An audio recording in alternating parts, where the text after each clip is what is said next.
Everyone, before we begin this morning, I want to address something. Our junior handler for client relations here is no longer with Sentinel Group as of today. We are moving in a different direction with someone who better fits our vision. Those words came out of Diane Pierce's mouth on a Tuesday morning in September. 23 people stood around the main gathering space on the fourth floor of Sentinel Group. 23 people who suddenly became very interested in the carpet patterns, or the coffee machine, or their own shoes. Anyone except me. I stood there by the large glass window, holding a heavy stack of physical client reports that I had prepared for our quarterly review. I was carrying 4 years of reports, 4 years of building deep relationships with people who trusted our company enough to stay with us. I was carrying the documentation of how I had turned 12 struggling accounts into 97 loyal clients. The office was located in the heart of Portland, Oregon, where the rain was a constant companion during the autumn months. The large gathering spying space on the fourth floor had floor-to-ceiling windows that looked out over the gray city skyline, but today everyone was focused on the tension in the room. The fluorescent lights overhead buzzed with a low, annoying frequency that seemed to amplify my growing sense of unease. I looked at the faces of my colleagues. Noting their sudden discomfort, Deanne kept smiling. That particular smile she used when she wanted to appear warm, but really wanted you to understand that she had already decided everything. "Please pack your personal belongings by the end of today," she said. "We need your desk space for the new hire starting next Monday." I remember thinking how strange it felt that my legs kept holding me up, that my hands did not drop those reports all over the floor, that I somehow nodded once and walked back toward my cubicle without making a sound. Behind me, I heard the immediate whisper of my colleagues. Diane started talking about quarterly targets as if she had not just announced that a person was being erased from their workplace in front of everyone who knew him. 4 years earlier, I had walked into Sentinel Group with a single goal. My father had sat me down 3 months before I applied and told me something I did not understand at first. He had invested in a small, struggling company years ago, a company that needed cash to survive, and he had believed in what they were trying to build. He owned 30% of that company. The name of that company was Sentinel Group, but he made me promise something before I applied. Learn everything from the bottom, he had said. Do not tell anyone who you are or what connection you have. Earn every single thing yourself. If you use my name, you will never know if you truly deserved what you got. I want you to know you earned it. I promised him. I gave him my word that I would never mention his investment or his name or any connection between us. I would be just another person trying to build a career, just another man working his way forward one day at a time. He died 2 years into my time at Sentinel Group. It was a severe lung infection that turned into something worse. I worked through the dark days after his funeral because I did not know what else to do. My sister Clara Vance needed abdominal surgery 6 months later. I worked through those stressful weeks too. Every single weekend for the past 18 months I had been at my desk, or visiting clients, or preparing presentations. Not because anyone forced me, but because I wanted to prove to myself that my father had been right about me, that I could do this without his name protecting me. Deanne knew none of this. Nobody at Sentinel Group knew any of it. To them, I was just Julian Vance, a quiet worker who had somehow gotten lucky with clients, who had somehow managed to keep people happy enough to stay, who had somehow come up with strategies that worked. Somehow. That was a word Deanne used a lot when talking about my results. You somehow managed to keep the Oak Ridge account from leaving, she would say. You somehow convinced the Ridgeview Group to expand their agreement with us. You somehow found a way to bring in those referrals from the Western Territory. It was always as if luck had done it, as if I had stumbled into success the way you stumble into a puddle on a rainy day. 3 weeks before that Tuesday morning, Diane had called me into her office. The investor group is coming to look at acquiring us, she had said. This is going to change everything. I need you to prepare all your client relationship reports and strategy breakdowns. Everything you have done over the past 4 years. I need it organized and ready to present. I had spent 70 hours over those 3 weeks getting everything ready. Client history, growth patterns, relationship management approaches, response strategies for problems, and expansion opportunities I had identified. 70 hours of my work condensed into presentation materials that showed exactly how we had grown from 12 to 97 clients. Now I stood in my small cubicle, packing my belongings into 2 cardboard boxes. A small desk plant Clara had given me. A framed picture of our family from before Dad died. My 4 years fit into 2 small boxes. My close colleague Chloe Jenkins came over while I was packing. She looked like she wanted to cry but was holding it back. "This is garbage, Julian," she said. "You built half this place. More than half. Everyone knows it." "I know, Chloe," I replied. "It is fine. Sometimes things just happen this way." But she shook her head. "It is not fine," she said. "You should fight this. You should talk to Lawrence Cole. He owns this place. He should know what you actually do here." Lawrence Cole owned 60% of Sentinel Group. My father's investment group owned the other 30%. The remaining 10% was split between early employees, who had stayed long enough to earn small shares. Lawrence barely knew I existed. To him, I was just another junior-level worker doing whatever junior-level workers do. "I cannot fight it, Chloe," I said. "I just need to move on." "It will be okay." She hugged me before I left that day. So did 4 other people who had worked near me. People who knew what I actually did. People who had watched me build relationships with clients that kept money flowing into Sentinel Group year after year. But none of them could change what Deanne had decided. None of them had that kind of power. I went home that Tuesday afternoon and sat in my quiet apartment staring at those 2 boxes. My phone rang 4 times. Clients calling about their accounts. I did not answer. They were not my accounts anymore. They were not my concern anymore. By tomorrow, Deanne would assign them to whoever was replacing me, and that person would start fresh with relationships I had spent years building. I sat in my armchair for hours as the daylight faded into a deep evening blue, the shadows lengthening across the wooden floor. The apartment was completely silent except for the ticking of the wall clock.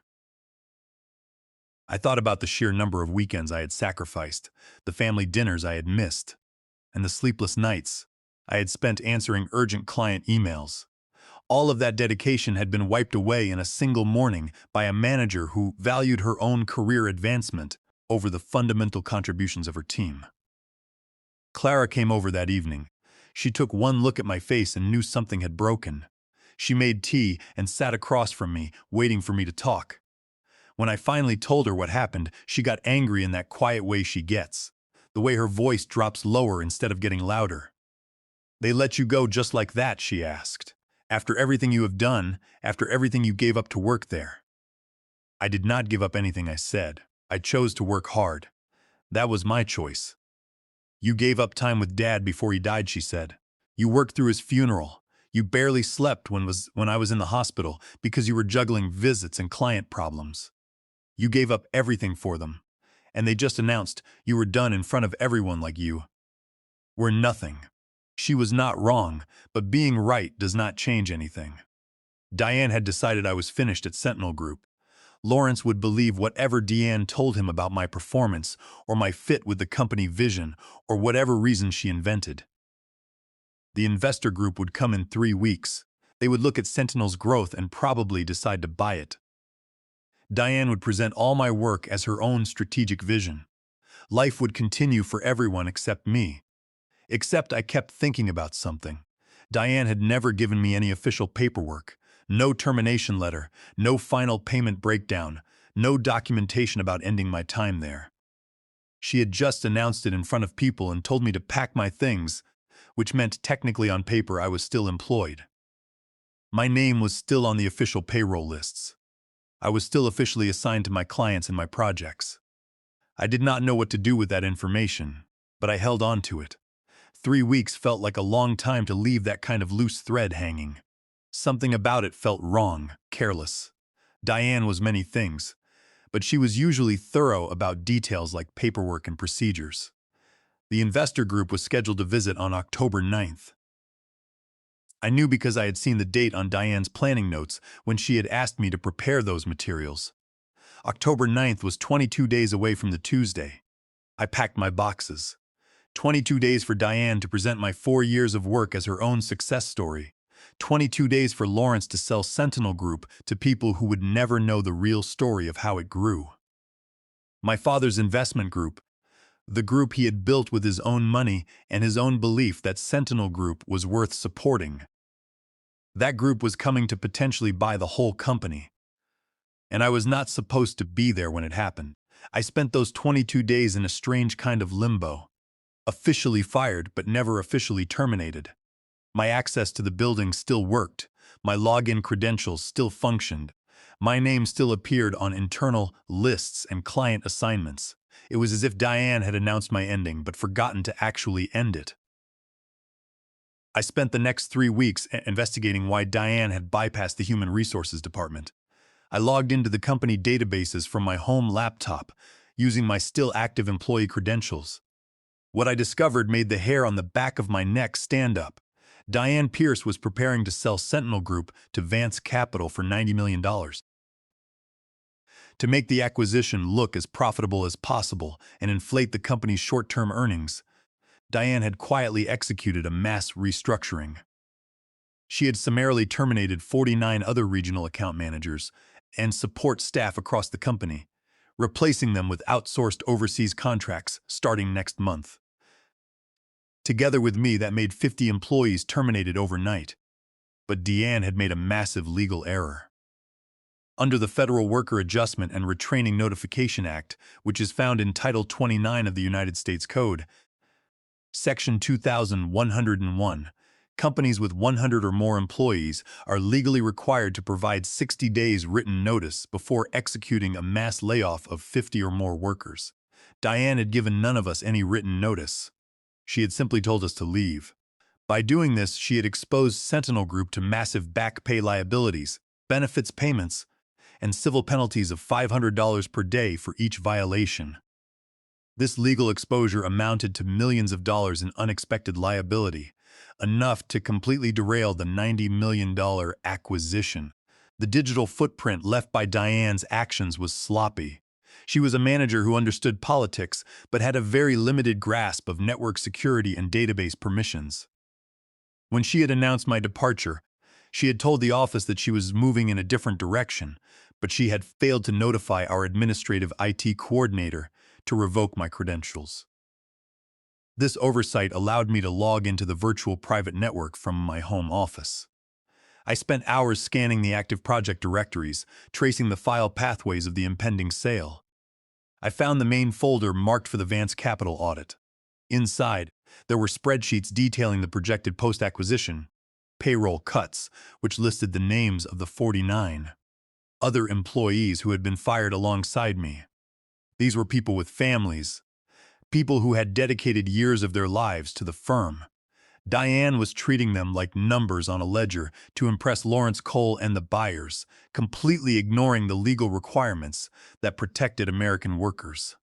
My blood ran cold as I stared at the signature line of the Intellectual Property Assignment Agreement. The signature looked like mine, but I knew with absolute certainty that I had never signed such a document. I had kept the original source code on a private repository on my own server, and I had never agreed to transfer the software. To verify my suspicion, I opened a digital image editor on my computer and overlaid the signature from the agreement with the signature on my travel expense report from 22 months ago. They matched pixel for pixel. It was a perfect, lazy copy-paste job. Diane had literally screenshotted my signature and pasted it onto the legal contract. Under California Penal Code Section 470, this was not just a corporate dispute, it was a criminal act of forgery. I felt a mixture of anger and absolute clarity. The woman who had dismissed me in front of my peers was a thief. The forensic analysis was not difficult, but it required precision. I ran a contrast overlay in the software, comparing the signature on the agreement with my actual signature from the travel expense report. The alignment of the letters was a 100% match, including a small ink smear on the final letter that occurred because of the faulty digital pen I had used that day. No two natural signatures are ever identical down to the micron. It was a careless mistake on Diane's part, a sign of her arrogance, to convince the investors that Sentinel Group owned the proprietary client tracking software that we used. Diane needed to prove the company held the intellectual property rights. This software, called Client Flow, was a system I had developed independently on my own time, on my personal laptop and using my own money. I had registered the copyright for the software under my own name, under Title 17 of the United States Code, Section 106. Sentinel Group only had an informal permission to use the database. I did not call a lawyer immediately. Instead, I compiled the evidence. I created a clean digital folder containing my original copyright registration certificates under Title 17 of the United States Code, Section 106. I added a forensic overlay of the forged signature, showing it was identical to the expense report signature. Finally, I compiled the list of the 50 employees who had been terminated without the required 60 days notice under Title 29 of the United States Code, Section 2101. I reached out to Evelyn Thorne's executive assistant. I sent the files through an encrypted transfer, asking her to ensure Evelyn saw the documents before the October 9th meeting. I knew Evelyn Thorne was a sharp, meticulous investor. She had been my father's business partner for 15 years. She would understand the legal implications immediately. If she recognized my name, she would know that the son of her late partner was involved. I had promised my father I would earn everything myself. I had kept that promise for 4 years. But Diane Pierce had crossed a line into criminal behavior. I was not using my father's name to get ahead. I was using the federal law to protect myself and my colleagues from theft. October 9th arrived gray and cold, the kind of morning where the sky feels like it is pressing down on everything. I dressed carefully, professional, but not flashy. I wanted to look like I belonged there, without drawing attention before the right moment.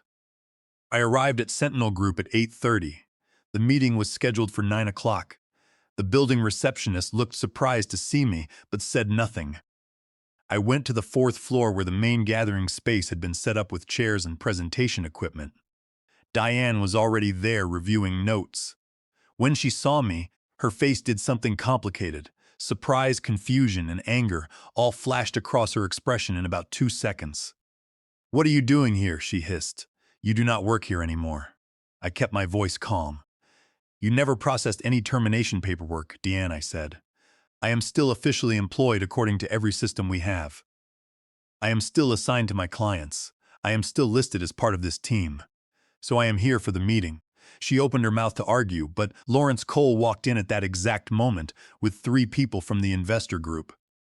Lawrence looked distracted, stressed. He barely glanced at me. Diane forced a smile and turned her attention to greeting the visitors. Evelyn Thorne was not with them yet. People filtered in over the next 15 minutes. Employees from different areas, managers, senior staff. I sat in the back row trying to be invisible. Chloe Jenkins spotted me, and her eyes went wide. She started to come over, but I shook my head slightly. At 9:05, Evelyn Thorne walked in with 2 other senior partners from Vance Capital. She was talking to Lawrence Cole about quarterly projections. She looked older than I remembered, but her voice still had that sharp, authoritative quality. The conference room on the 4th floor was set up like a courtroom, with a long mahogany table at the front and rows of chairs for the staff. The air was thick with tension and the smell of expensive coffee. When Diane saw me, her eyes narrowed. She walked over to me, her heels clicking loudly on the hardwood floor. "What are you doing here?" she asked in a low, furious whisper. "You do not belong in this room. You were terminated 3 weeks ago." I looked her in the eyes and kept my expression neutral. "I am still active in the payroll system, and I have received no written notice of termination," I said. "Therefore, on paper, I am still an employee of Sentinel Group and have every right to attend the annual review." She glared at me, but before she could call security, Lawrence Cole entered the room with the primary investors. The meeting started with Lawrence giving an overview of Sentinel's history. Then he handed the presentation over to Diane. "This is Diane Pierce, our Director of Client Relations," Lawrence said. "She is going to walk you through the strategies and the proprietary software that have driven our expansion." Diane stood up with confidence. She started talking about relationship-building frameworks, client retention methodologies, and our proprietary client flow database software. Every single concept was something I had developed. She presented them like they had emerged from her own strategic thinking. 20 minutes into the presentation, Deanne brought up the Oak Ridge account and the Ridgeview Group expansion, attributing the success to her leadership. Evelyn Thorne stopped taking notes. She looked up at Diane with a cold expression. "Can you walk me through the specific implementation of the client flow software?" she asked. Diane started describing a process that sounded plausible, but was completely incorrect. She talked about database integration and relationship mapping in vague corporate terms. Evelyn Thorne raised her hand. Diane stopped mid-sentence. Evelyn did not look at Diane. Instead, she scanned the room. Her eyes moved across the rows and landed directly on me. She pointed toward the back row. "You there in the back," she said. "Can you come up here, please?" The room went absolutely still. Diane's face lost all color. Lawrence Cole looked confused. I stood up on legs that felt like ice and walked to the front. Evelyn stood up when I walked over to the front of the room. She looked at my face from 2 feet away. "You are his son," she said. "You are George Vance's son." Evelyn's voice was calm, but it carried an undeniable authority that immediately silenced the remaining murmurs in the room. She looked at Lawrence Cole, whose face was rapidly changing color from pale white to a deep, embarrassed red. Diane Pierce stood by the presentation screen, her hands still hovering over the laptop keyboard, as if she were trying to find a way to escape the sudden scrutiny. The other investors sat in silence, watching the unfolding drama with sharp interest. I nodded once. Yes, my father was George Vance. Evelyn turned to Lawrence Cole. "Did you know George had a son working here?" she asked. Lawrence looked terrified. "I had no idea," he said. Evelyn looked at Diane. "Did you know?" she asked. Diane's mouth opened, but nothing came out. Evelyn sat back down and reached into her bag. She pulled out a folder. "We received an interesting package of legal documents last night," she said. "Documents showing that the client flow software we are evaluating does not belong to Sentinel Group. The intellectual property assignment agreement in your files is a forgery under California Penal Code. Section 470. The true owner is Julian Vance, who holds the copyright under Title 17 of the United States Code, Section 106. Evelyn Thorne let the silence hang in the room for a moment before she continued. "Furthermore, our legal team has verified that your summary dismissal of Julian Vance and 49 other employees violates the Federal Worker Adjustment and Retraining Notification Act under Title 29 of the United States Code, Section 2101. You have exposed this company to millions of dollars in civil penalties and back pay liabilities. This acquisition cannot proceed under these conditions." Lawrence Cole looked like he was going to faint. He stared at Diane, then at me, then at Evelyn. Diane was completely frozen, her eyes wide with terror. If the deal collapsed, Sentinel Group would face bankruptcy due to the legal liabilities. Lawrence turned to Evelyn, his voice shaking. "How do we fix this?" he asked. Evelyn looked at me, then back at Lawrence. "We will only proceed with the acquisition if we restructure the company operations immediately," she said. Diane Pierce must be stripped of all authority and demoted. Julian Vance will be appointed as the new director of client operations. The company will enter into a legitimate licensing agreement with Julian for the client flow software under Title 17 of the United States Code, Section 106. And finally, the 50 terminated employees must be reinstated or paid their full 60 days of back pay to cure the violation of the Worker Adjustment and Retraining Notification Act. Lawrence agreed to the terms immediately. There was no alternative. Diane Pierce stood there, her career ruined, forced to accept a demotion that placed her directly under the supervision of the man she'd tried to erase. The acquisition was finalized 60 days later. I moved into my new office as the Director of Client Operations. I had authority over 17 people, including Diane. My first act was to ensure the 49 terminated employees were either reinstated or received their full legal compensation. My new office had large windows that looked out over the Willamette River, a stark contrast to the small, windowless cubicle where I had spent the last 4 years of my career. The space was filled with the plants Clara had grown for me and the books on business, law, and corporate management that I had collected over the years. It was a constant reminder of the responsibility I now held, not just to the investors, but to the people who worked under my direction. The aftermath of the meeting was a chaotic blur of emergency board sessions and legal consultations. Lawrence Cole knew that if Vance Capital backed away, Sentinel Group would be ruined by the impending lawsuits. He agreed to every single condition Evelyn Thorne laid down. The transition took exactly 60 days. During that time, our legal counsel drafted a formal licensing agreement for the client flow software under Title 17 of the United States Code, Section 106, guaranteeing that I would receive a fair royalty for the intellectual property I had built. Furthermore, we had to officially address the Warren Act violations. We sent out retroactive notices and paid the full 60 days of back pay and benefits to the 49 other employees who'd been summarily dismissed. This was a costly process that reduced Lawrence's payout from the sale, but it was the only way to avoid a devastating class action lawsuit under Title 29 of the United States Code, Section 2101. The day I was officially announced as the new director of client operations, the mood on the fourth floor changed completely. The junior handlers and account representatives who had survived the layoffs felt a wave of relief. Chloe Jenkins came to my office and congratulated me, saying that justice had finally been served in a place that had ignored it for too long. For 6 months, Diane reported to me. Every week she had to come to my office for check-ins.